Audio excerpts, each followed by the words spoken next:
Hello students, welcome to GT Edu Hub. Today I am going to explain the poem The Cold Within by James Patrick Kinney. 6 humans trapped by happenstance in bleak and bitter cold, each one possessed a stick of wood or so the story is told. तो 6 लोग जो हैं by chance by coincidence बहुत एक biting cold में एक जगह पर फंस जाते हैं. Each one possessed a stick of would, उनमें से हर एक के पास एक लकड़ी की स्टिक होती है. और so the story is told, जैसा कि स्टोरी में बताया गया है. मीन्स द स्टोरी की बैकग्राउंड ये है कि 6 लोग फंसे हुए हैं और उन सब के पास एक एक स्टिक है. स्टूडेंट, ये पोएम है the cold with in by James Patrick किनी. Their dying fire is in need of logs, but the first one held her back, for of the faces round the fire she noticed one was black. तो poet कहता है कि जहाँ पर वो लोग बैठे हैं वहाँ पे बॉन फायर है. मीन उन लोगों के आसपास उन्होंने बीच में आग जलाई हुई है, लेकिन वो जो आग है दैट इज़ डाइंग फायर, मतलब वो आग जो है बुझने वाली है. Why? Because it is in need of logs, कि उसको कुछ लकड़ियों की ज़रूरत है, कि उस आग में अगर लकड़ियाँ डाल दी जाएँ तो शायद वो जलती रहे, अदरवाइज़ उसके बुझने के चांस थे. But the first one held hers backs, लेकिन उन 6 लोगों में से पहला एक पर्सन की बात हो रही है जो कि एक औरत है. कहाँ से पता लगता है? Because it is mention hers back. लेकिन जो उन 6 लोगों में से एक औरत जो है वो अपनी स्टिक को पीछे कर लेती है. Means she is not ready to offer her stick to fire. Y?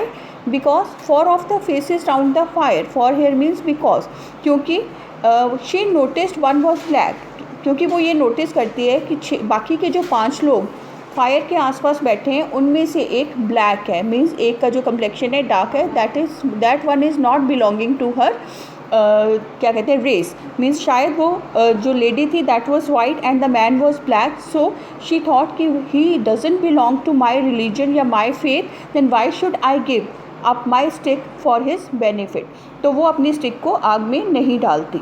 The next man looking across the way saw one not of his church.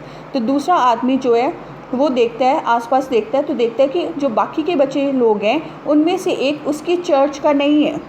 Means one does not belong to his religion.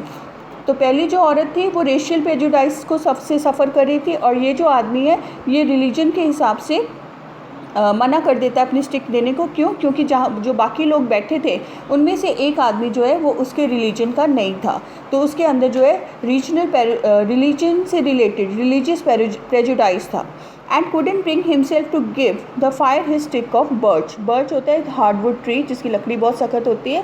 तो क्योंकि एक आदमी, बचे हुए लोगों में से एक आदमी उसके रिलीजन का नहीं था, तो वो जो दूसरा आदमी है वो अपने आप को तैयार नहीं कर पाता अपनी स्टिक को देने के लिए. तो वो सोचता है कि जब ये मेरे रिलीजन का नहीं है तो मैं अपनी बर्च स्टिक, लकड़ी की स्टिक आग में क्यों डालूँ? इससे सिर्फ मुझे फ़ायदा नहीं होगा, इसको भी फ़ायदा होगा. तो why he should get benefit from my stick.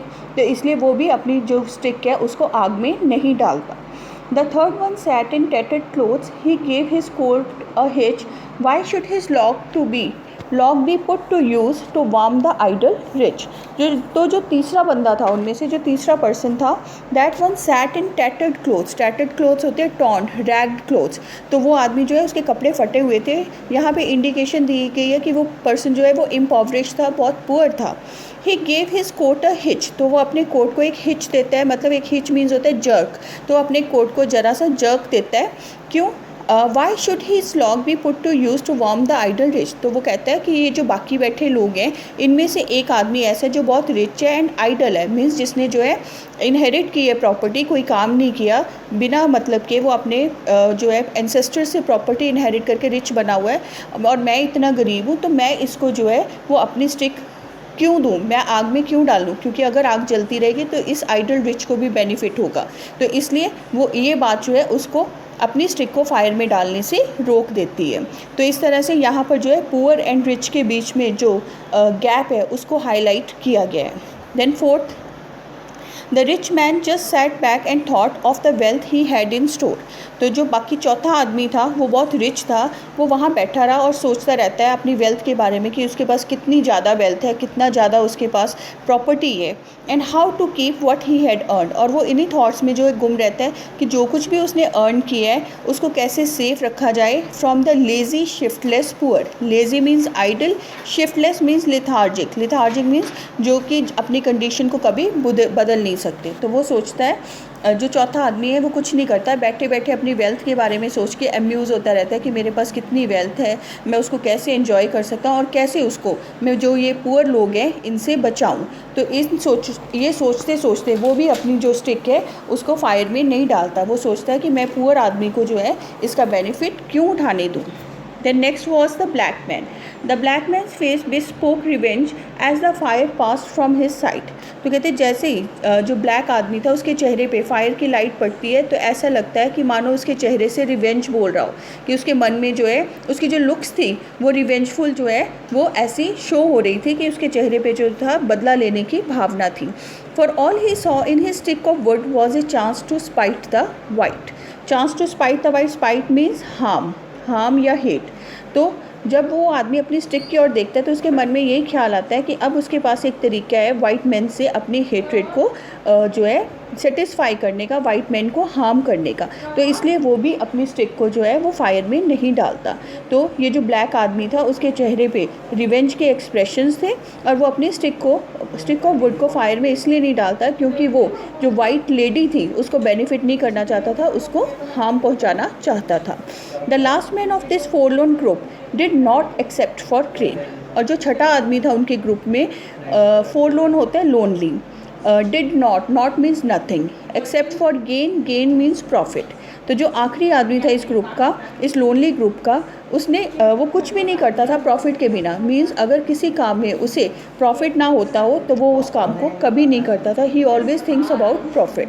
तो giving only to those who give, तो वो अपनी चीज़ें या कुछ भी किसी दूसरे को तभी देता था जब बदले में उसे कुछ मिले। तो मतलब वो बहुत ही ज़्यादा सेल्फिश पर्सन था। Was how he played the game.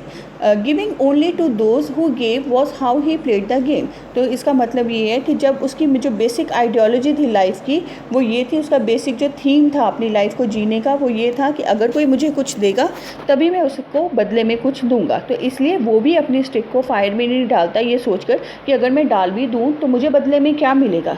सो वो भी चुपचाप वहाँ पर बैठा रहता है। स्टूडेंट यहाँ पे फोरलोन ग्रुप जो है वर्ड है वो एंटीथेसिस है। वो इसको इसलिए यूज़ किया गया कि वहाँ पर थे तो 6 लोग, ग्रुप मीन्स वहाँ पर एक से ज़्यादा लोग थे, 6 लोग थे, but even then the group was forlorn. Forlorn क्यों था? क्योंकि उनमें जो 6 आदमी थे उनमें कुछ भी कॉमन नहीं था। They all were having prejudice against each and every one. एक दूसरे के खिलाफ उनके मन में कोई भी अच्छी भावना नहीं थी, अच्छे इमोशंस नहीं थे, इसलिए सब अपने अपने में सिमटे हुए थे। That's why it is called a forlorn group. Now last paragraph, their logs held tight in death's still hands. तो student death still hand is a personification. Personification ये फिगर ऑफ स्पीच है। क्यों? क्योंकि डेथ को जो है human being की तरह डिपिक्ट किया गया है। डेथ के हैंड्स नहीं होते, but here it is written death still hands. So यहाँ पर पोइट ने पर्सोनिफिकेशन फिगर ऑफ स्पीच का यूज़ किया। Their logs held tight in death still hands was proof of human sin. They did not die from the cold without, they died from the cold within. तो कहते हैं कि वो उन सारों के सारों ने अपने जो लॉग्स थे, वुड के स्टिक्स थी जो अपने हाथों में रखी and it was a proof of human sin. Human sin ये कि जो इंसान के मन में पाप है उसको डिपिक्ट करते थे, क्योंकि वो सारे के सारे लोग मरने के लिए तैयार थे, लेकिन out of prejudice they were not even thinking of surrendering their own stick. एक स्टिक जो कि यूज़लेस है उसको भी वो एक दूसरे के बेनिफिट के लिए जो है आग में डालने के लिए तैयार नहीं थे। They did not die from the cold without. फिर लास्ट में पोइट कहता है कि वो सारे के सारे 6 लोग जब मरे तो वो बाहर की ठंड की वजह से नहीं मरे कि वेदर कोल्ड था, बिटर कोल्ड थी, इसलिए नहीं मरे। दे died from cold with in. वो इसलिए मरे क्योंकि उनकी जो अंदर था, जो उनकी सोल थी, वो टोटली कोल्ड थी। कोल्ड हेयर मीन्स कि इमोशनलेस थे। उनके मन में एक दूसरे के लिए कोई भी फीलिंग्स नहीं थी, कोई भी एक दूसरे के लिए भावनाएं नहीं थी। तो इसलिए जो उनकी डेथ का जो एक्चुअल रीज़न था that was not bitter cold outside, but it was the coldness of feelings which resided inside their heart. तो स्टूडेंट्स इस पोएम में जो है इसमें ये बताया गया कि ह्यूमन के जो अलग अलग ट्रेट्स जो हैं वो दिखाए गए हैं कि जो ह्यूमंस हैं उनके अंदर जो सेल्फिशनेस है वो कई तरह की होती है। कुछ लोग जो है रेशियल प्रेजुडाइज से सफ़र करते हैं, कुछ लोग रिलीजन के हिसाब से भेदभाव करते हैं, डिस्क्रिमिनेशन करते हैं।